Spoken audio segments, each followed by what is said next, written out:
नमस्कार, मी केतकी जोशी आणि आपण विशेष वृत्त मालिका बघतोय। खरोखरच सध्या मुंबईकरांची अवस्था, सर्वसामान्य चाकरमानी मुंबईकर जो लोकलने प्रवास करतो त्याची अवस्था ही अशीच झाली आहे, ती म्हणजे असून अडचण नसून खोळंबा। याचं कारण म्हणजे लोकल 11 महिन्यांनी सुरू तर झाली, पण या लोकलचा खरोखरच उपयोग होतोय का चाकरमानांना? तर तो होत नाहीये। किती मुंबईकरांना ती फायदेशीर ठरते हा खूप मोठा प्रश्न आहे, कारण पहाटे पहिली लोकल सुटते तेव्हापासून सकाळी 7 वाजेपर्यंत, त्यानंतर दुपारी 12 ते 4 आणि रात्री 9 नंतरच सामान्यांना परवानगी आहे। अर्थात आता या जर वेळांचा विषय जर या वेळा बघितल्या तर या बहुतांश लोकांच्या ऑफिसच्या वेळेनुसार नाहीयेत। लोकांच्या जनरली ऑफिसची वेळ असते ती 9:30 म्हणजे सकाळी 9:30 ते संध्याकाळी 6:30 किंवा सकाळी 10 ते संध्याकाळी 6 अशी सर्वसाधारणपणे वेळ असते। या नोकरदार लोकांना या लोकलचा अक्षरशः काही उपयोग नाहीये। अर्थातच मग त्यांच्या समोर जुना तोच पर्याय उरतो रस्ते वाहतुकीचा। त्यातही सार्वजनिक वाहतूक व्यवस्था नेहमीप्रमाणेच अपुरी आहे, म्हणजे बेस्ट बसेस असतील किंवा अन्य बसेस असतील तर भरपूर अपुरी आहे। आणि स्वतःचं वाहन न्यायचं म्हटलं तर पेट्रोल आता 92 रुपयांवर गेलंय, त्याशिवाय ट्रॅफिक जाम होतं ते तर वेगळंच। त्यामुळे ज्या वेळेत गर्दीच नसते तेव्हा सामान्यांना परवानगी देऊन उपयोग तरी काय? राज्य सरकारला केवळ देखावा करायचा आहे का, असा संतप्त सवाल आता नोकरदार वर्ग विचारतोय। आणि यावर म्हणूनच सर्वसामान्यांचा आवाज यामध्ये आम्ही दाखवतोय आणि ही विशेष वृत्त मालिका करतोय। यात आपण सामान्य जनतेचं काय म्हणणं आहे, त्याचप्रमाणे राज्य सरकारचे प्रतिनिधी जे आहेत त्यांचं काय म्हणणं आहे, या दोघांशी चर्चा करणार आहोत। आपल्या सोबत आहेत आमचे प्रतिनिधी विजय देसाई। विजय, नालासोपारा असेल, वसई असेल किंवा विरार असेल, इथून मुंबईमध्ये येणाऱ्या चाकरमान्यांची संख्या प्रचंड आहे। विरार लोकल तर आपल्याला माहिती आहे गर्दीसाठीच प्रसिद्ध आहे, मात्र आत्ता ज्या वेळा आहेत त्या वेळा कोणत्याही चाकरमान्यांना सहसा सोयीच्या नाही आहेत। मग काय पर्याय सध्या तिथले लोक त्यांना राहतोय, कुठला पर्याय त्यांना उरतोय? आणि आत्ताच्या या सगळ्या परिस्थितीतून ज्यांनी प्रवास केलेला आहे कालच्या दिवसभरात त्यांच्या प्रतिक्रिया काय ऐकायला मिळत आहेत? केतकी, मी आता नालासोपारा स्टेशनला आहे आणि या ठिकाणी जे तिकीट विंडो आहेत त्या 3च तिकीट विंडो खोललेल्या आहेत, बाकीच्या ज्या तिकीट विंडो आहेत त्या बंद आहेत। त्यामुळे या ठिकाणी आता 12 साठी आताच लाईन सुरू झालेली आहे। मोठ्या प्रमाणात रांग सुद्धा लागलेली आहे, परंतु तिथे आरपीएफ वाले आपल्याला शूट करू देत नाही, त्यामुळे आपण ही जी परिस्थिती आताची आहे ती दाखवू शकत नाही। मी आता माझ्यासोबत ना एक विद्यार्थिनी आहे, जे विद्यार्थी आहेत त्यांना सुद्धा जाऊ दिले जात नाही। दुसरी गोष्ट, मुख्यमंत्र्यांनी जे आस्थापन आहेत, जे कारखाने असतील, ऑफिसेस असतील, त्यांनी त्यांच्या वेळा बदलाव्या असं सांगितलं होतं, परंतु तेच झालेलं नाहीये। त्यामुळे याचा त्रास जास्त विद्यार्थी नाही, तिच्याकडून जाणून घेऊया तुम्हाला काय फायदा झालाय का? अजिबात नाही। जो टायमिंग आहे तो चुकीचा टायमिंग दिलेला आहे। आम्हाला 12 वाजता कॉलेजला टच व्हायचं असतं, परंतु 12 वाजता तिकीट भेटल्यानंतर आम्ही कॉलेजला 2 वाजेपर्यंत पोहोचतो। त्यामुळे आम्हाला प्रिन्सिपल हे करतात की तुमचा टायमिंग तुम्ही 12 वाजता टच व्हायचं, 2 वाजता येतात, हे बरोबर नाहीये, तुम्ही लवकर यायला पाहिजे। तर 12 वाजता तिकीट विंडो खोलणार, त्यानंतर तिकीट घेणार, तर आम्हाला पोहोचणं तर शक्य नाहीये ना। तर टायमिंग बरोबर दिला तर बरं होईल। टायमिंग दिला पाहिजे। माझ्यासोबत आपल्याकडे किती प्रवासी प्रवास करतात, काय तुमचा अंदाज आहे? काय सांगितलं? गेल्या 4 महिन्यापासून ट्रेन चालू आहे। 4 महिन्यामध्ये इसेन्शियल सर्व्हिस आणि महिलांना आपण सर्व्हिस चालू केलेली होती। 9 लाखापर्यंत पश्चिम रेल्वेवरून प्रवासी प्रवास करत होते। आता कालच्या दिवशी जेव्हा सर्वप्रथम म्हणजे आपल्या चॅनलने ही मागणी लावून धरली की लोकल ट्रेन सर्वसामान्यांसाठी चालू करा, आणि ती काल 1 तारखेपासून चालू झाली। ती चालू झाली त्यामुळे न्यूज 18 लोकमतचे सर्वप्रथम मी मनपूर्वक आभार मानतो। काल पहिल्याच दिवशी 9 लाख जे प्रवासी जात होते ते 13 लाख झाले। 4 लाख प्रवासी काल एका दिवसामध्ये वाढले। 4 लाख वाढल्यानंतर ज्यांना तिकीट मिळालं नाही असे परत 4 लाख असतील। हे पश्चिम रेल्वेमध्ये सर्वात जास्त गर्दीचं ठिकाण म्हणून नालासोपारा रेल्वे स्टेशन ओळखलं जातं। तिकडे लोकांना जर तुम्ही 24 तास चालू ठेवलीत, तिकिटाचा प्रॉब्लेम आहे। तिकिटाला आपण जे कुपन काढतो त्या मशीन्स बंद आहेत, त्या मशीन सुद्धा बंद आहेत, फक्त तिकीट काउंटरला जाऊन आपण तिकीट काढतो। त्यामुळे आमची अशी मागणी आहे की तुम्ही रेल्वे लोकल तर सर्वसामान्यांसाठी क्रुशियल अवरमध्ये चालू झालीच पाहिजे, 24 तास चालू झाली पाहिजे। ट्रेनची तिकीटं पण तुम्ही टाइम टू टाइम सर्वांना बरोबर चालू करून दिली पाहिजेत। त्या सीसीटीव्ही कुपन जे मिळतात त्या मशीन्स बंद आहेत, त्या मशीन तुम्ही पुन्हा चालू केल्या पाहिजेत, म्हणजे जेणेकरून लोकांना जी लागणारी लाईन आहे, जी रांगा लागतात मोठ्या मोठ्या रांगा, त्या रांगांपासून लोकांना वाचता येईल। जसं विद्यार्थ्यांना कॉलेजला जायला उशीर होतो, तसंच नोकरदार वर्गाला ऑफिसमध्ये पोहोचायला सुद्धा उशीर होतो। बऱ्याच लोकांच्या या कारणामुळे नोकऱ्या सुद्धा गेलेल्या आहेत। वसई विरारमधून तुम्ही मुंबईला जेव्हा जाता, हायवेने जेव्हा जाता, 200, 300, 400 रुपये खर्च होतो जाऊन येऊन, तो लोकांना परवडण्यासारखा नाहीये। आमची मागणी अशी आहे की तुम्ही सर्वसामान्यांसाठी कंटिन्युअसली ट्रेन चालू करा। सर्वसामान्यांना 24 तास रेल्वेचा पूर्ववत करा। सर सांगा, सोशल डिस्टन्स पाळला जातो का? साहेब एक सिंपल गोष्टी आहे की त्या महाराष्ट्र सरकारने निर्णय घेतला तर 100% चुकीचं नाही. रेल्वे चालू करणं हे गरजेचं होतं, कारण लोकांची रोज हँड टू माउथ होतं, तर त्यांना उदरनिर्वाहाचा विषय होता. हे निर्णय घेतलेला तर चांगलाच आहे, परंतु जे वेळपत्रक जे दिलंय 100% चुकीचं आहे. कारण मी तुम्हाला एक सांगू इच्छितो की जे अर्धा तास जेव्हा ट्रेन बंद होते काही टेक्निकल इश्यूमुळे, तर त्या प्लॅटफॉर्मवर पाय ठेवायला जागा मिळत नाही. आणि तुम्ही सर्वसामान्य जनतेसाठी जेव्हा लॉलीपॉप तुम्ही दाखवली की ट्रेन चालू केली, आणि मग ते 12 तास 14 तास जेव्हा ट्रेन बंद होणार तेव्हा तिकडे लोक पडापडी करणार, ट्रेनमध्ये चढण्याचे हे पडापडी करणार, तेव्हा अपघात सुद्धा होऊ शकतो आणि कायदा सुव्यवस्था पण बिघडू शकते. आताच आपण जसं सांगितलं तुम्ही की आरपीएफ आम्हाला तिकडे शूट करायला देत नाही, तर मी आरपीएफला विनंती करतो की खरं म्हणजे ह्या वसई तालुक्यातली जी लोकसंख्या आहे, म्हणजे आपलं पर्टिक्युलर मी नालासोपारा स्टेशनचं सांगतो, तिथे लाखोची म्हणजे 10 लाखाची जवळपास लोकसंख्या आहे. त्या लोकसंख्या म्हणजे ह्या वेळात तुम्ही जे दिलेल्या वेळात जेव्हा यात्रा करायला जाणार तर तिथे गर्दी होणारच आहे. आणि जर खरं म्हणजे ह्या जे बातमी जर तुमची त्या केंद्र सरकारपर्यंत पोहोचली तर तुम्हाला होणारा त्रास कमी होणार आहे. मग त्याच्यात ह्या कशाला तुम्ही पत्रकारांना अडवायला पाहिजे हे मला काय समजत नाही. जर तिथे फेरीवाले वगैरे बसते ते तुम्हाला दिसत नाही, आणि तुमच्याच चांगल्यासाठी जर पत्रकार तिथे येऊन लोकांना दाखवतो, केंद्र सरकार पण बघते तिथे, त्याला समजेल की या स्टेशनची काय परिस्थिती आहे, त्या लोकसंख्येच्या हिशोबाने ते सैनिक बळ आहे की नाही, तर तुमचाच कुठे ना कुठे उपयोगी ठरणार. मग त्यांना अडवायचं मला काय समजत नाही. त्याच्या मागचा कदाचित ह्या महाराष्ट्राची त्या तिघाडी सरकारने त्या इंटेन्शन असेल, त्यांना सांगितलं असेल की बाबा ह्या लोकांना यायला देऊन, कारण का बिनडोक्याची सरकारचा निर्णय, त्याला माहिती आहे की ही घेतलेला निर्णय लॉलीपॉप लोकांना दाखवायला गेले पण त्यांच्या गळ्यातली हड्डी जा होणार आहे, त्यांना माहिती आहे, म्हणून केंद्र सरकारपर्यंत पोहोचू नये म्हणून कदाचित ह्यांच्यावर त्या लोकांनी प्रेशर आणलं असेल, म्हणून तुम्हाला थांबवत असेल. तुमची काय मागणी आहे यावरती? माझी स्पष्ट मागणी आहे की ह्या वसई तालुक्यातली जनतेसाठी कुठल्याही प्रकारची कनेक्टिव्हिटी नसल्यामुळे, पर्टिक्युलरली मी वसई तालुक्यासाठी सांगतो, पुढे काय त्यांना प्रायव्हेट रिक्षा वगैरे वगैरे आहे, पण इथे जे आहे म्हणजे विरार असला, नालासोपारा, वसई आणि नायगाव ह्या 4 स्टेशनवरनं लोकांना, जाणाऱ्या लोकांना रेग्युलर प्रमाणे ट्रेन दिलीच पाहिजे, कारण त्याच्याशिवाय त्यांना कुठला कनेक्टिव्हिटी नाहीये. म्हणून आज लोक हँड टू माउथ आहे. त्याचा विचार करून मुख्यमंत्र्याला माझी नम्र विनंती आहे की विशेष वसई तालुक्याची जनतेसाठी पूर्ण वेळ जे पूर्वी चालायची त्याचप्रमाणे ट्रेन सेवा पूर्ववत करावी अशी माझी विनंती. जशी पूर्ववत ट्रेन सुरू होती तशी पूर्ववत ट्रेन सुरू करा अशी ते मागणी आता जोर धरू लागली आहे. येतं की धन्यवाद या सगळ्या प्रतिक्रिया आमच्यापर्यंत पोहोचवल्याबद्दल विजय. आणि फक्त ही परिस्थिती नालासोपारा किंवा विरार इथलीच नाहीये, तर मध्य रेल्वेची जी उपनगरं आहेत तिथून येणाऱ्या लोकांची सुद्धा ही अशीच अवस्था आहे. खरं तर लोकल सर्वसामान्यांसाठी सुरू होणं हा एक खूप मोठा दिलासा मिळणारा असं वाटत होतं, पण तसं प्रत्यक्षात मात्र काही घडलं नाही. याचं कारण म्हणजे अगदी काही लोक ज्यांच्या वेळा या लोकलच्या वेळेशी जुळतायत तेच लोक लोकलनं प्रवास करतायत, अन्यथा बाकीच्या सगळ्यांना जुनेच पर्याय पुन्हा स्वीकारावे लागतात, ते म्हणजे बाय रोड जाणं. आणि जेव्हा रस्त्यावरून जावं लागतंय तेव्हा अर्थातच ट्रॅफिक जाम होतंय. 1 फेब्रुवारीपासून सर्वसामान्यांसाठी लोकल सुरू झाली खरी, परंतु त्याचा फारसा फायदा चाकरमानी असलेल्या मुंबईकरांना होताना दिसत नाहीये. शासनाने ठरवून दिलेलं वेळापत्रक हे आमच्या कामकाजाच्या वेळेशी सुसंगत नाही, त्यामुळे आम्हाला त्याचा काहीही उपयोग नाही अशी प्रतिक्रिया मुंबईकर देत आहेत. आणि त्यांच्याशी संवाद साधलाय आमच्या प्रतिनिधी प्रणाली कापसे यांनी. मी सध्या मुंबईच्या दादर परिसरातील दादर पूर्व इथल्या बसस्थानकावर आहे, जिथं तुम्ही पाहताय की आता 10:30 वाजून गेलेले आहे आणि तरीसुद्धा इथं बसस्थानकावर आपण मोठ्या प्रमाणावर गर्दी पाहतो आहे. खरं तर लॉकडाऊनच्या काळामध्ये सुद्धा ज्यावेळेला लोकल सेवा सर्वसामान्यांसाठी खुली नव्हती त्यावेळेला सुद्धा इथं अशीच गर्दी होती आणि आतासुद्धा इथं आपण अशीच गर्दी बघतो आहोत. काही लोक आहे, आपण त्यांना विचारूया. लोकल शुरू हो गई है, फिर भी आप बस से क्यों जा रहे हैं? लोकल अभी सुबह थोड़ी चालू हो रहा है, हम लोग ड्यूटी के टाइम पे लोकल नहीं चालू हुआ है जी, इसके लिए हम लोग बस से जा रहे हैं. तो कोई फायदा नहीं हुआ लोकल शुरू होके आम आदमी के लिए? कुछ फायदा नहीं है हम लोग का, अभी कुछ फायदा नहीं है हम लोग का. कार्यक्रम राज्याचे आरोग्य मंत्री राजेश टोपे आता बोलतायत, आपण थेट जाऊया. दुर्लक्ष करून अत्यंत माझं म्हणणं अक्षम्य चूक आहे ही, आणि त्या दृष्टीनं तिथली जी अंगणवाडी कार्यकर्ती, आशा वर्कर या दोघींच्याही निष्काळजीपणामुळे त्या ठिकाणी ते सॅनिटायझरचे ड्रॉप्स देण्यात आले होते.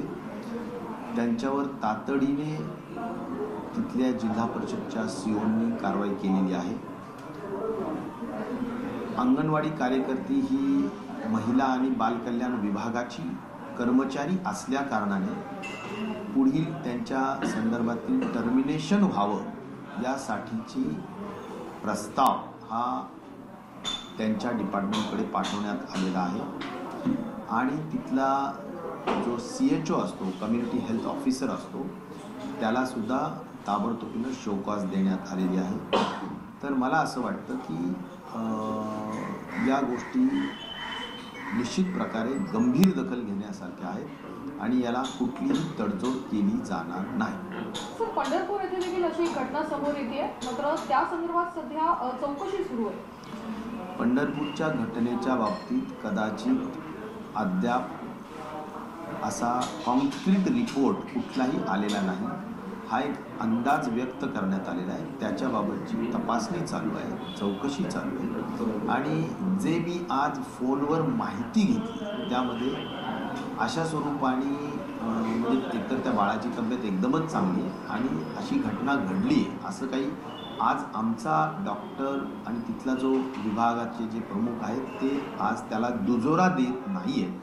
त्यामुळं हा खऱ्या अर्थाने एक चौकशीचाच भाग आहे आणि त्या संबंधित पॅरेंट्सला असा एक अंदाज व्यक्त करता येते आणि त्यामुळे मला असं वाटतं की याबाबतचा योग्य तो चौकशीचा अहवाल आल्यानंतर योग्य ती कारवाई केली जाईल. दोन विषय असे आहेत. एक तर सेकंड टप्पा जो आहे लसीकरणाचा तो आता कशा पद्धतीने तयारी सुरू आहे, कोणाकोणा दिला जाईल हा एक विषय. आणि दुसरा विषय ब्रिटनमधला जो करोना भारतामध्ये आणि विशेषतः महाराष्ट्रामध्ये आला होता त्याचं नक्की काय झालं की एकदा आला आणि पूर्ण गायब झाला, त्याचे काय पेशंट आता सध्या सापडणं बंद झालं आहे की त्याची आकडेवारी जाहीर केली जाते. 3 लाखाच्या दरम्यान आत्तापर्यंत लसीकरण करण्यात आलेले आहे आणि दुसरा टप्पा जो आहे तो पहिला टप्पा पूर्ण झाल्यानंतर सुरू करण्यात येईल. परंतु पहिला टप्पा हा साधारणपणे अद्याप 3 लाखापर्यंत जरी म्हटलं तरी तो एकूण जो टप्पा आहे तो 8 लाखाच्या दरम्यान आहे, म्हणजे जो पहिला फेजमध्ये करायचं ते. आणि त्यामुळे आणखीन काही दिवस जावे लागतील पहिला टप्पा पूर्ण करायला.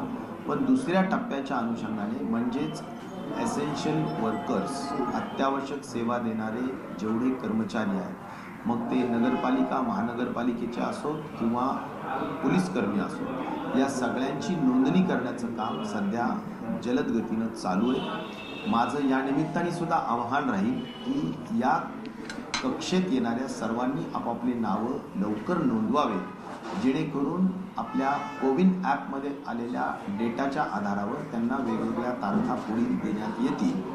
आणि फेज 2मध्ये जेव्हा केंद्र शासनाकडून सूचना येतील की आता आपण 60+ कोमॉर्बिड किंवा 60- कोमॉर्बिड वयाचे जे काही लोक असतील त्यांचं आपण नोंदणी करायला सुरुवात करा, त्यावेळी आमच्याजवळ माझे कुटुंब माझी जबाबदारी या मोठ्या सर्वेमध्ये आमच्याजवळ मोठ्या पद्धतीनं डेटा उपलब्ध आहे.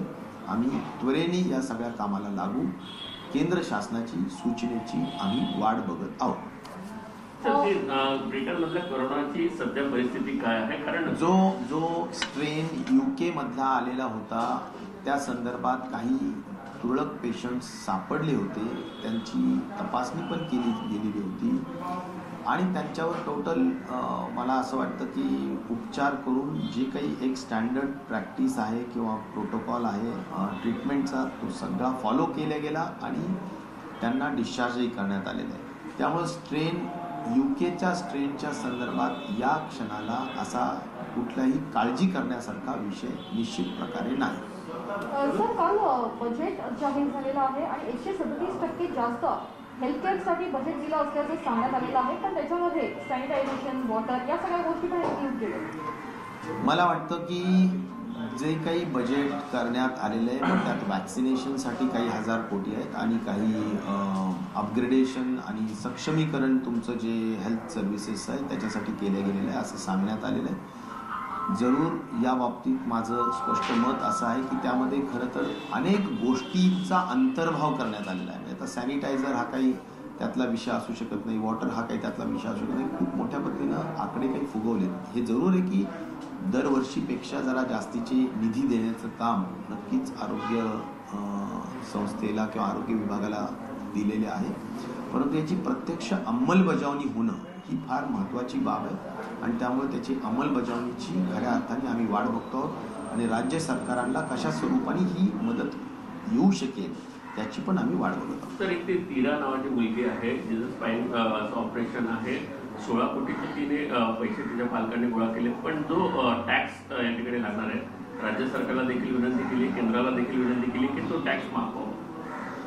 मला वाटतं की अशा स्वरूपाने इंडिव्हिज्युअल केसेसमध्ये टॅक्स माफ करण्याच्या बाबतीतला अंतिम निर्णय हा त्या अथॉरिटीजलाच घ्यावा लागतो.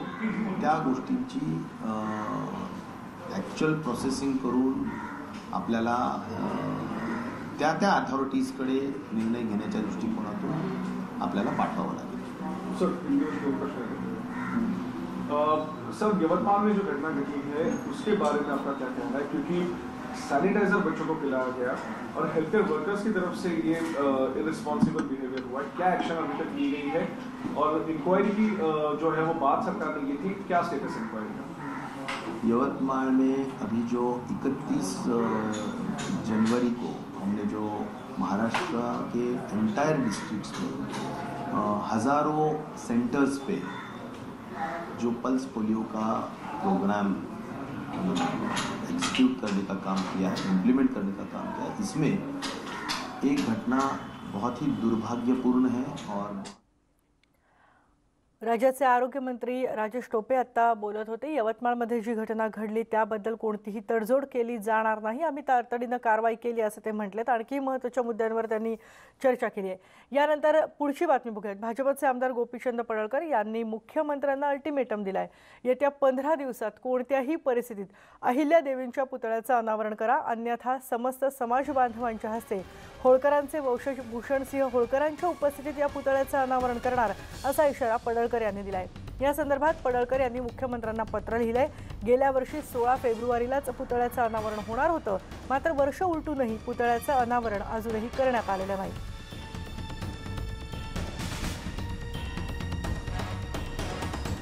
आपण बघतोय गोपीचंद पडळकर हे आक्रमक झालेले आहेत आणि कोणत्याही परिस्थितीमध्ये या अहिल्यादेवींच्या पुतळ्याचं अनावरण करावं असा अल्टिमेटम त्यांनी दिलेला आहे मुख्यमंत्र्यांना. औंढा नागनाथ इथं पुण्यश्लोक अहिल्यादेवी होळकर यांचा पुतळा उभारण्यात आलेला आहे. गेल्या वर्षी 16 फेब्रुवारीला या पुतळ्याचं अनावरण होणार होतं, मात्र 1 वर्ष उलटून जात आहे आणि तरी देखील या पुतळ्याचं अनावरण अजून झालेलं नाही आहे. जर या पुतळ्याचं अनावरण तुम्ही केलं नाही येत्या 15 दिवसात तर मात्र होळकरांचे वंशज भूषणसिंह होळकर यांच्या हस्ते या पुतळ्याचं अनावरण करण्यात येईल. समस्त समाज बांधवांच्या उपस्थितीमध्ये हे अनावरण करण्यात येईल असा इशारा गोपीचंद पडळकर यांनी दिलेला आहे.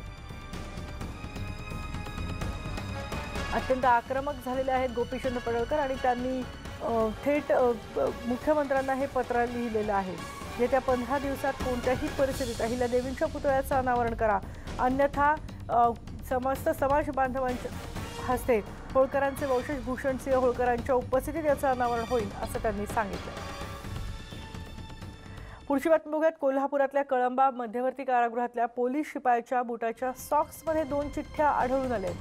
या चिठ्ठ्यांमध्ये माझं अर्जंट काम आहे, ही चिठ्ठी घेऊन येणाऱ्याला 25,000 रुपये द्यावेत असा उल्लेख आहे. विशेष म्हणजे या चिठ्ठ्यामध्ये ज्या कैद्यांची नावं आहेत त्यांनी या चिठ्ठ्या लिहिल्याच नसल्याचं समोर आलंय.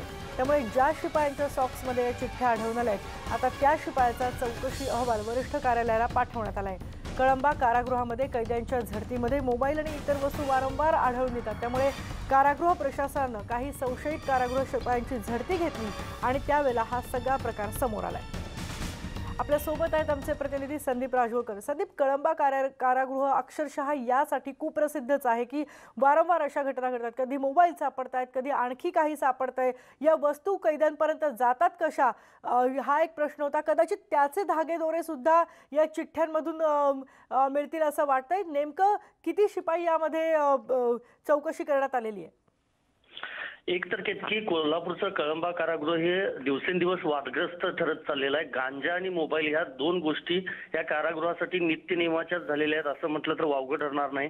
काही दिवसांपूर्वी गांजा सापडला होता. म्हणजे गेल्या 5 ते 6 महिन्यांमध्ये वारंवार या कारागृहामध्ये गांजा सापडलेला आहे, मोबाईल सापडलेले आहेत आणि त्यामुळे वरिष्ठ अधिकाऱ्यांची बदली देखील झाली. मधल्या काळात महानिरीक्षकांनी इथं येऊन या प्रकरणाची दखल घेऊन कारागृहात चौकशी देखील केली, पाहणी देखील केली होती आणि आता हा नवीनच प्रकार समोर आलेला आहे. ज्या वेळेला सगळे पोलीस शिपाई आत काम करत असतात, त्यांची जेव्हा ड्युटी संपते त्यानंतर त्यांचं चेकिंग करूनच त्यांना बाहेर सोडलं जातं आणि तेच चेकिंग सुरू असताना एका पोलीस शिपायाच्या खिशामध्ये ही चिठ्ठी आढळून आलेली आहे आणि ही चिठ्ठी मिळाल्यानंतर त्याच्याकडे 25,000 रुपये द्या अशी देखील असा आशय देखील त्या चिठ्ठीत असल्याचं आपल्याला समजतंय.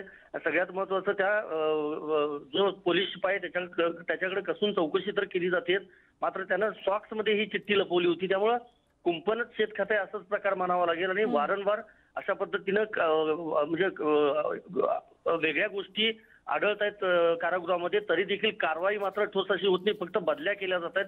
ज्यावेळेला निलंबित केलं जाईल किंवा गुन्हे दाखल केले जातील तिथल्या कर्मचाऱ्यांवर, अधिकाऱ्यांवर, त्यानंतरच याला खरं तर लगाम लागू शकतो असं म्हणता येईल. आणि जवळपास मुंबई बॉम्बस्फोटापासून अनेक मोठे कैदी जे आहेत ते देखील या कारागृहामध्ये आहेत. जन्मठेप भोगणारे देखील अनेक कैदी या कारागृहामध्ये आहेत. सीमा भागातले काही कैदी देखील या कारागृहामध्ये आहेत. त्यामुळे ग्रामपंचायत निवडणुकीच्या पार्श्वभूमीवर गांजा आणि मोबाईल तर सापडत होते, पण आता निवडणुका तर संपल्यात तरी देखील हे प्रकार जे आहेत, अवैध प्रकार जे आहेत ते कारागृहामध्ये सुरूच आहेत. केतकी. धन्यवाद संदीप या सगळ्या माहितीबद्दल. यानंतर या बुलेटिनमध्ये एक ब्रेक घेतोय, पण ब्रेक नंतर बघणार आहोत आणखी काही महत्त्वाच्या घडामोडी. पहा फक्त न्यूज 18 लोकमत.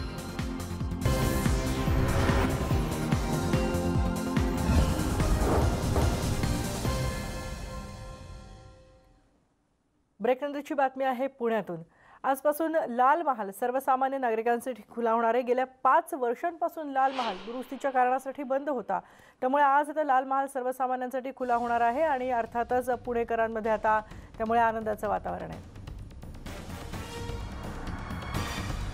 शिवाजी महाराजांचं बालपण जिथं गेलं त्या ऐतिहासिक हा लाल महाल आहे आणि अनेक आपल्याला माहिती आहे की या लाल महालाची दुरुस्ती सुरू होती आणि त्यामुळे गेल्या 5 वर्षांपासून हा लाल महाल बंद होता.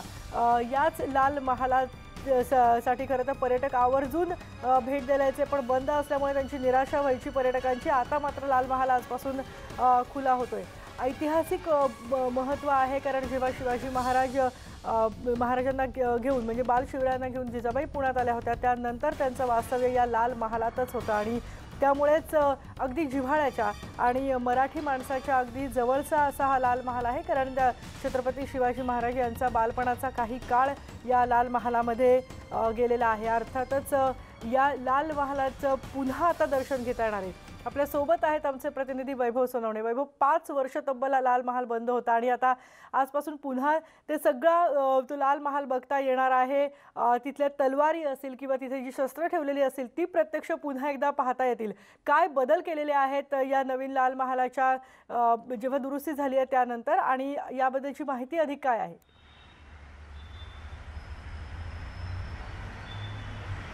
केतकी, आनंदाची गोष्ट आहे. 5 वर्षानंतर लाल महाल जो दुरुस्तीच्या नावाखाली बंद ठेवला गेला होता तो आपण न्यूज 18 लोकमतनं सातत्यानं पाठपुरावा केल्यानंतर आजपासून खुला होतोय. वास्तविक मोठ्या कार्यक्रमाची वगैरे अपेक्षा होती, मात्र तसं काही झालेलं नाही. अधिकाऱ्यांनी काम झालं असं सांगून तात्काळ लाल महाल जो आहे तो आजपासून खुला केलेला आहे सर्वसामान्य पर्यटकांसाठी.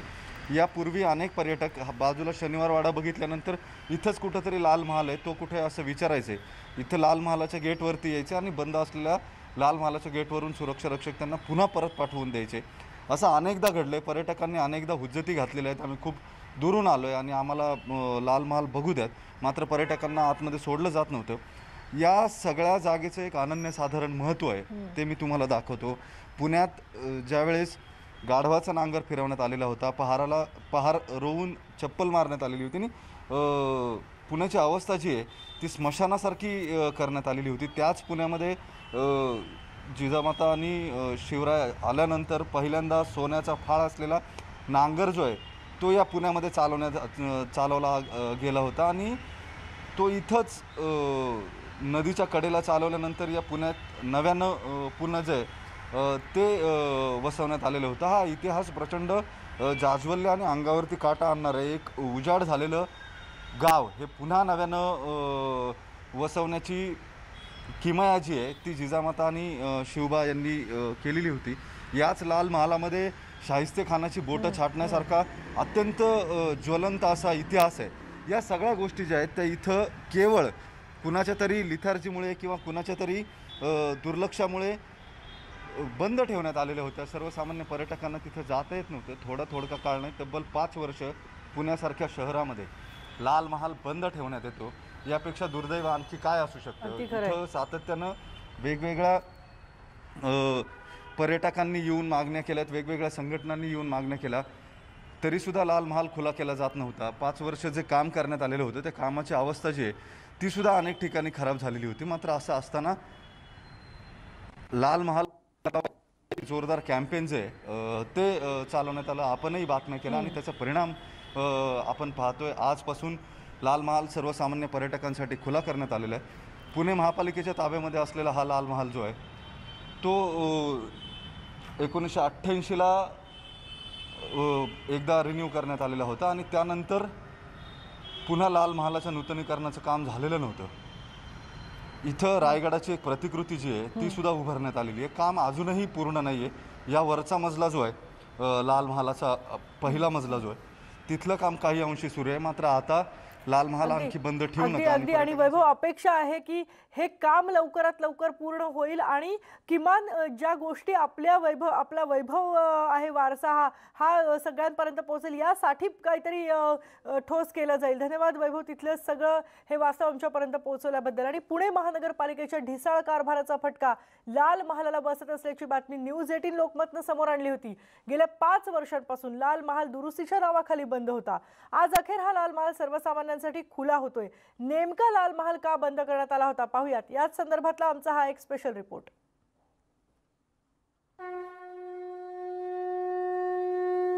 पुण्याच्या ऐतिहासिक समृद्धीत अनन्यसाधारण असं महत्त्व असलेला हा लाल महाल.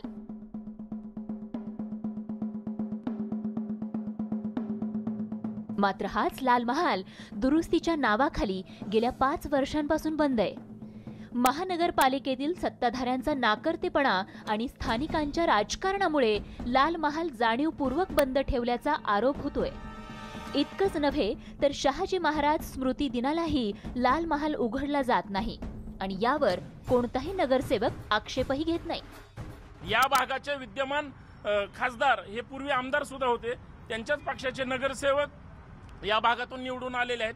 यांची सुद्धा इच्छाशक्ती नाही की लाल महाल उघडला पाहिजे. आणि दररोज शेकडो शिवप्रेमी येतात. 4-5 वर्षात लाखाच्या वर आकडा जाईल, परंतु कुणालाही या ठिकाणी प्रवेश नाही. उलट जर कार्यक्रम घ्यायचा असेल किंवा येथे जर एंट्री करायची असेल, चौकीदार किंवा आतली लोक महानगरपालिकेचे लोकांना हाकलून देतात. फॅमिली सहित जरी आलं तरी हाकलून देतात किंवा कार्यक्रम घ्यायचा असेल तर पोलिसांची धमकी दिली जाते. लाल महाल पाहण्यासाठी देशभरातून पर्यटक येत असतात. मात्र हा महाल बंद असल्यामुळे सध्या त्यांची निराशा होतीये. शिवछत्रपतींचा प्रेरणादायी इतिहास ज्या लाल महालापासून सुरू झाला त्या लाल महालाची गेले 5 वर्ष अत्यंत दुरावस्था आहे. हा लाल महाल बंद आहे. देशभरातून अगदी जगातून अनेक लोक छत्रपतींचं बालपण गेलेला हा लाल महाल पाहायला येत असतात. मात्र देखभाल दुरुस्तीच्या नावाखाली तब्बल 5 वर्षापूर्वी बंद झालेला लाल महाल अजून उघडलाच नाही. 4 महापौर बदलून गेली, 2 सत्तांतर झाले, मात्र तरीसुद्धा लाल महालाला पुन्हा खुलं व्हायचा मुहूर्त मिळत नाहीये.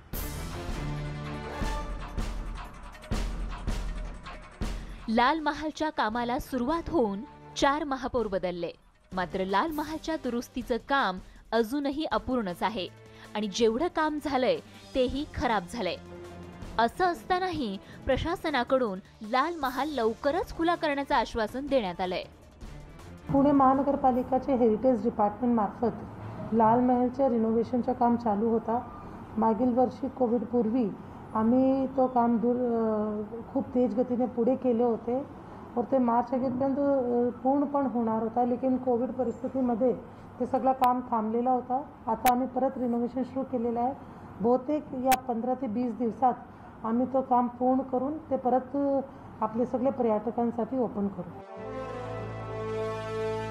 आता महापौरांच्या मध्यस्थीनंतर तरी लाल महालचं द्वार उघडेल आणि जिजाऊ माँसाहेब आणि बाल शिवाजीच्या सोन्याचा नांगर असलेल्या प्रतिमांचं नागरिकांना आणि पर्यटकांना दर्शन घेता येऊ शकेल अशी अपेक्षा आहे. पुण्याहून व्हिडिओ जर्नलिस्ट गणेश कदमसह Vaibhav Sonawane, bureau report, news 18 Lokmat.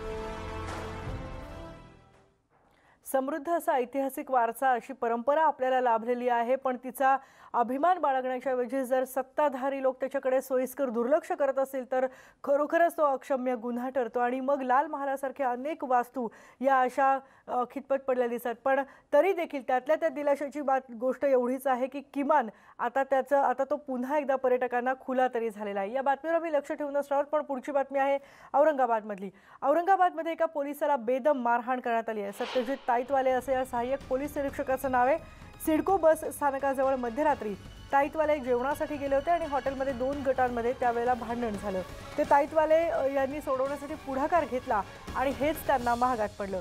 4 ते 5 जणांनी त्यांना बेदम मारहाण केली. औरंगाबाद ग्रामीणच्या तिऊर पोलीस ठाण्याचे इन्चार्ज म्हणून सत्यजित ताईतवाले कार्यरत आहेत. आपल्या सोबत आहेत आमचे प्रतिनिधी सचिन जिरे. सचिन, काय अधिक माहिती आहे याबद्दल? काल रात्री ही घटना 10:30 ते 11 वाजेच्या सुमारास घडली. ताईतवाले जे आहेत त्यांच्या एक सोबतीला घेऊन जेवण करण्यासाठी हॉटेलमध्ये गेले होते. त्याच दरम्यान काही इतर टेबलवरती जेवण करण्यास त्यांची वादावादी सुरू झाली आणि त्या वादावादीनंतर तिथे हाणामारी सुरू झाली. ताईतवाले त्याच वेळेस तिथे गेले आणि त्यांनी ती मध्यस्थी करण्याचा प्रयत्न केला. ते सिव्हिल ड्रेसवर होते. मध्यस्थी करण्याचा प्रयत्न केला असता ते समोरची जी संतप्त टोळी होती त्यांनी अचानक त्यांच्यावरती हल्ला चढवला आणि त्यांना त्या ठिकाणी मारहाण करण्यास सुरुवात केली. एवढंच नाही, त्यानंतर हा प्रकरण मिटला. ते जेव्हा बाहेर गेले थोड्या काही अंतरावर गेल्यानंतर एक बुलेटधारी व्यक्तीने त्यांच्या अंगावर बुलेट टाकली आणि त्यानंतर त्यांना रस्त्यावर देखील मारहाण केली. या घटनेनंतर काही लोकांनी मध्यस्थी करत तिथे भांडण मिटवलं आणि त्यानंतर बुलेट स्वार जे आहेत आणि त्यासोबत 2 ते 3 जण जे होते ते पसार झाले. या मारहाणीमध्ये ताईतवाले यांच्या पायाला आणि चेहऱ्यावरती चांगलीच जखम झालेली आहे. त्यांना मुक्कामार देखील बऱ्याच प्रमाणात लागलेला आहे. रात्री त्यांनी प्राथमिक उपचार एका रुग्णालयात, खाजगी रुग्णालयात घेतला आणि सध्या ते घरी आहेत आणि त्यांची प्रकृती ठीक आहे. या प्रकरणी अद्यापपर्यंत पोलिसात तक्रार दाखल केली नाही. ताईतवाले यांचं असं म्हणणं आहे की या प्रकरणात आता दुपारनंतर आम्ही पोलिसांमध्ये तक्रार देणार आहोत. परंतु पोलीस अधिकाऱ्यावर असे हा हल्ला झाल्यानंतर कुठेतरी एक प्रश्नचिन्ह निर्माण होत आहे. अगदी सुरक्षेबाबत. अगदी सचिन, धन्यवाद या सगळ्या माहितीबद्दल. यानंतर एक सकारात्मक बातमी आहे. चिमुकल्या तीराला आता 6 कोटींची करमाफी मिळणार आहे. नक्कीच तिचा जीव वाचण्याच्या आशा आता आणखी पल्लवित झाल्या आहेत. मुख्यमंत्री कार्यालयानं संबंधित कागदपत्र तीराच्या वडिलांकडे सोपवलेली आहेत आणि या कागदपत्रांवर तीराला दिलं जाणारं इंजेक्शन हे जीव वाचवणारं इंजेक्शन आहे असं नमूद करावं लागणार आहे. तीराला 16 कोटी रुपयांचं एक इंजेक्शन द्यावं लागणार आहे. त्यासाठीचे पैसे मदतीच्या रूपानं जमवण्यात तर आले, मात्र ज्याचा कस्टम आणि GST असा टॅक्स मिळून 6 कोटी रुपये भरावे लागणार होते. अखेर सरकारनं मदतीचा हात दिलाय आणि आता तीराचा जीव वाचणार आहे. तीराला स्पायनल मस्क्युलर ॲट्रोफी नावाचा गंभीर आजार आहे.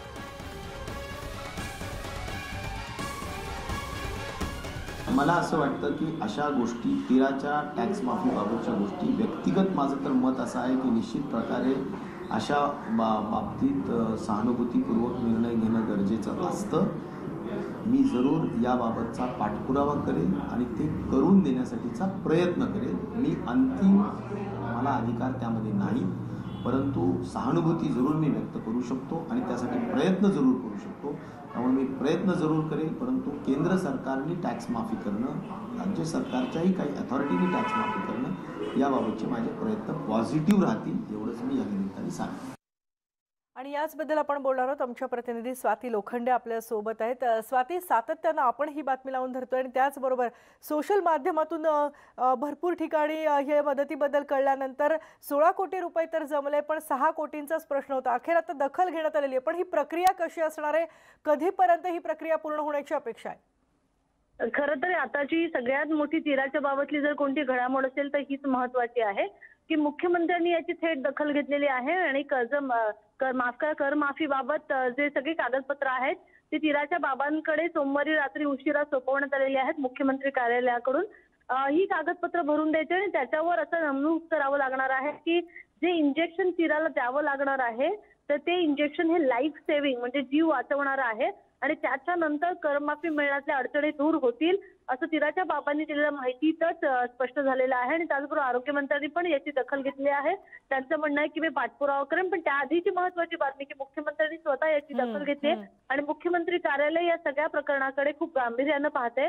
त्यामुळे तिराला कर्जमाफी मिळणार, माफ करा करमाफी मिळणार. जो कर साधारणतः 6 कोटी रुपयांचा आहे, म्हणजे 16 कोटी रुपयांचं इंजेक्शन आणि 6 कोटी रुपये कस्टम अधिक केंद्र सरकार जीएसटी, राज्य सरकार जीएसटी असं सगळा तो सुमारे 6 कोटी रुपयांपर्यंत हा कर जाणार होता. आणि जर तो कर माफी नसीब मिळाली तर ती 6 कोटी रुपये जमवण्यासंदर्भातला जेवढा वेळ लागला असता, कारण क्राऊड फंडिंगच्या माध्यमातून हा सगळा पैसा गोळा केला जातोय, तर जितका वेळ लागला असता तितका अधिक त्रास तिराला आणि तिच्या आयुष्याला झाला असता.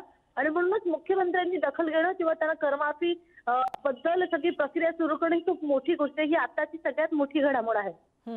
अगदी खरं आहे स्वाती, धन्यवाद या माहितीबद्दल. आणि मुख्यमंत्र्यांनी दखल घेतलेली आहे याची हे खरोखरच खूप महत्त्वाचं आहे. तिराचा जीव वाचवण्यासाठी प्रत्येक जण सर्वतोपरी सगळे प्रयत्न करतात आणि 16 कोटी रुपये जमा झालेले आहेत. आता मुख्यमंत्री कार्यालयाकडून करमाफी सुद्धा देण्यात आलेली आहे. आणि यानंतर आचार्य तुषार भोसले बोलतात, आपण थेट जाऊयात तिथे. करत नाही आहेत.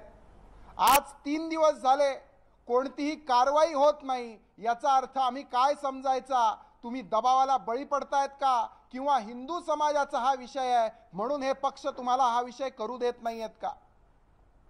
गेल्या अनेक दिवसांपासून आपण बघतोय की तुमचे विद्वान संपादक संजय राऊत विश्वातल्या अनेक विषयांवर प्रतिक्रिया देऊन आपलं ज्ञान पाजळत असतात, पण 3 दिवसांपासून या विषयावर ना प्रतिक्रिया आहे ना सामनामध्ये कोणता अग्रलेख आहे.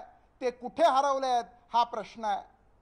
दसऱ्या मेळाव्यामध्ये मोठमोठ्या वल्गना करणारे मुख्यमंत्री आम्ही पाहिले की आम्हाला देवळात घंटा बडवणारा हिंदू नको, आतंकीवाद्यांना बडवणारा हिंदू हवाय.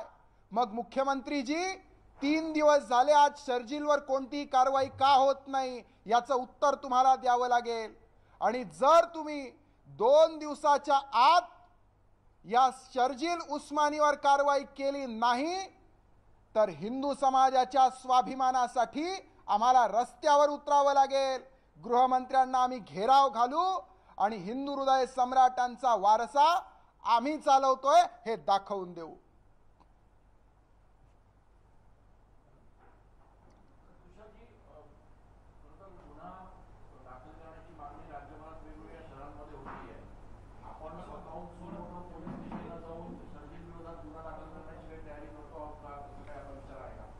हे बघा, अशी एक याचिका भाजपच्या कार्यकर्त्यांनी काल दाखल केली आहे. आज दुपारी सुद्धा आमचे काही पदाधिकारी याचिका दाखल करणार आहेत. अनेक शहरांमध्ये याचिका दाखल होईल. पण मला सांगा, ज्या एल्गार परिषदेला पोलीस बंदोबस्त होता, पोलिसांसमक्ष ही घटना घडलेली आहे, सगळं व्हिडिओ फुटेज रेकॉर्डेड असताना याचिका दाखल करण्याची गरज काय आहे? जर यांच्याकडे हिंदुत्व असेल तर हिंदूंच्या सुरक्षेसाठी हे सरकार काही पावलं उचलणार आहे का?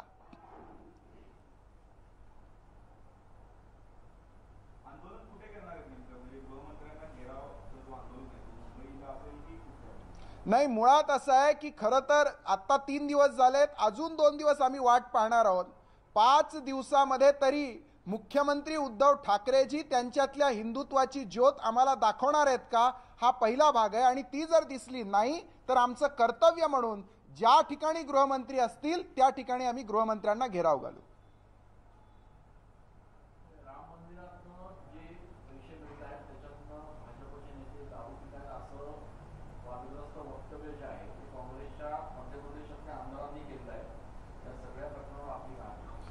हे बघा, असं आहे की काँग्रेसचे लोक मुळात देव, देश आणि धर्माचा विषय आला की काँग्रेसच्या लोकांना पोटशिळ उठत असतो, कारण त्यांचा DNAच इटलीचा आहे.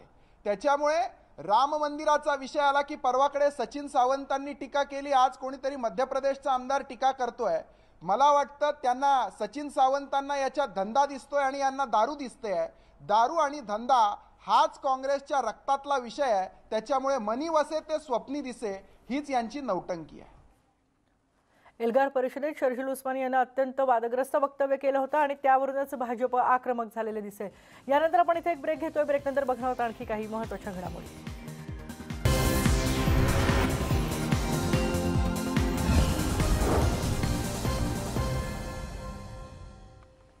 ब्रेकनंतर स्वागत है तुमचं। सरसंघचालक मोहन भागवत बोलते, आपण थेट जाऊयात। आगे बढ़ने की उनकी जो कृति है उसमें कमी नहीं आती, न ही उस ध्येय के अनुरूप जो जीवन उन्होंने बनाया है उसमें कोई समझौता वे करते हैं।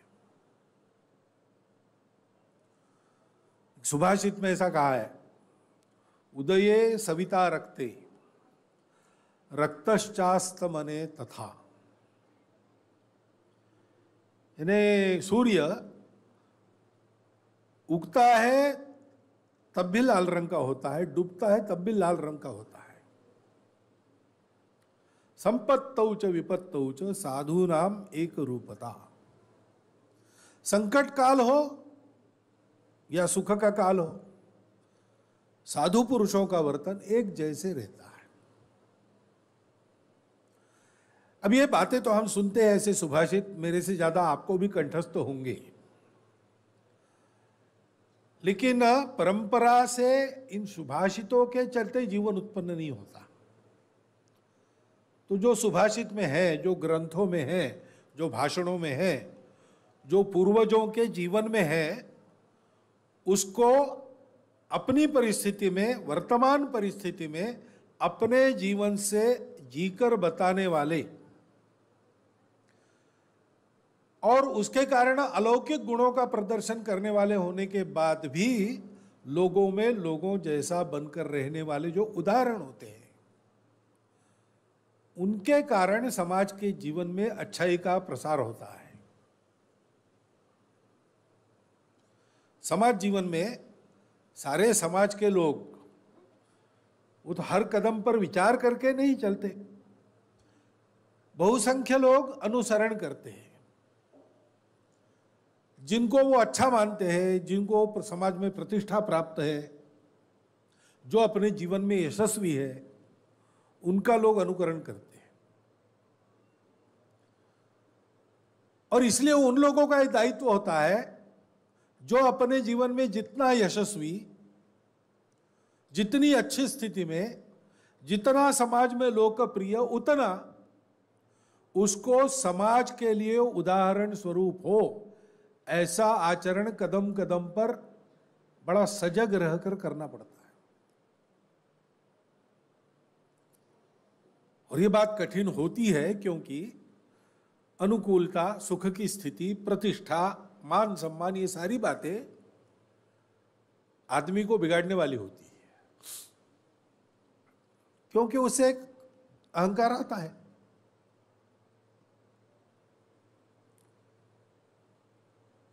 उस अहंकार के चलते फिर अनदेखी होती है,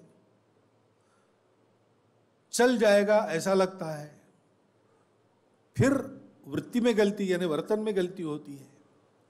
गलती हो गई तो एक का नुकसान नहीं करती, उस व्यक्ति को देखने वाले सबका नुकसान करती है, क्योंकि सबका रास्ता गलत हो जाता है। इसको ध्यान में रखकर समाज का आचरण बनाने वाले उदाहरण जगह जगह होने चाहिए। यही तो संघ कार्य है। ऐसा अपने यहां संतों ने कहा है, मार्गाधारे विश्व वर्तावे विश्व मोहरे लावावे। योग्य आचरण स्वयं के आचरण से कैसा होता है, ये दिखाना और सारे विश्व को आगे बढ़ाना। या तथागत ने जिसको कहा धम्म चक्र प्रवर्तनाय, यही बात है। समाज को जोड़ने वाला, समाज को उन्नत करने वाला, समाज को आगे ले जाने वाला जो धर्म है, उसका आचरण करके दिखाना, सब परिस्थितियों में करके दिखाना। चाहे जो हो जाए, धर्म नहीं छूटेगा, ये धर्म। ऐसे धार्मिक पुरुष काका जी थे, हम सब ने उनका जीवन देखा है, बहुत ज्यादा उसका वर्णन करने की आवश्यकता नहीं। अकोल्यात शंकरलाल खंडेलवाल यांची जन्मशताब्दी उत्सव सुरू आहे. तिथे मोहन भागवत बोलतात. त्यानंतर आपण इथे एक ब्रेक घेतोय. ब्रेक नंतर परत भेटूया.